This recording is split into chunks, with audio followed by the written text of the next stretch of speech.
Bonjour les enfants, nous nous retrouvons aujourd'hui pour étudier le futur. Alors le futur, de quoi s'agit-il?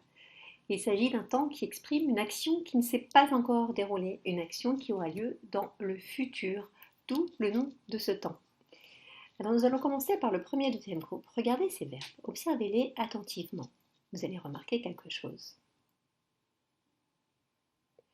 Et oui, vous avez bien vu, pour le verbe travailler, je retrouve exactement tout l'infinitif complet à l'intérieur de ces verbes, de cette conjugaison. Et pour le deuxième groupe, pour le verbe rougir, c'est exactement pareil. Je trouve le verbe rougir à l'infinitif en entier dans cette conjugaison.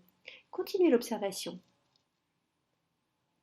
Vous avez remarqué, les terminaisons sont exactement les mêmes pour les deux groupes. En définitive, la construction du futur pour les verbes du premier groupe et du deuxième groupe est assez simple. On prend l'infinitif du verbe auquel on rajoute simplement les terminaisons. Et ces terminaisons-là, il faut les connaître par cœur parce qu'elles sont communes pour les verbes du premier groupe et du deuxième groupe, mais pas uniquement. Vous allez voir. Avant cela, intéressons-nous à quelques verbes particuliers du premier groupe. Alors, je te laisse lire pour le verbe jouer. Maintenant pour le verbe crier. Et enfin pour le verbe remuer. Pourquoi est-ce qu'on fait une petite page spéciale pour ces verbes-là? Eh bien simplement parce que lorsqu'on parle, on ne dit pas je jouerai, il criera, il remuera. On dit je jouerai, il criera, il remuera. Eh bien voilà, puisqu'on ne prononce pas ce E muet, on a tendance à l'oublier quand on écrit. Donc pour ces verbes-là, les verbes en oué, ié et ié, il ne faut pas oublier d'écrire ce muet au futur. En tout cas, c'est très simple. Si vous conservez la règle que l'on a observée tout à l'heure, on prend l'infinitif et on rajoute la terminaison, on ne ferait pas d'erreur sur ces verbes-là.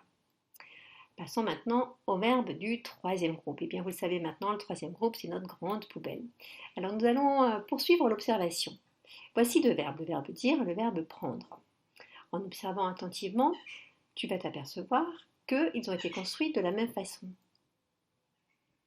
Oui, on a pris l'infinitif auquel on a retiré le E muet et on a ajouté les mêmes terminaisons que tout à l'heure, tu te rappelles? Voici deux autres verbes qui sont construits de la même manière. Observe-les.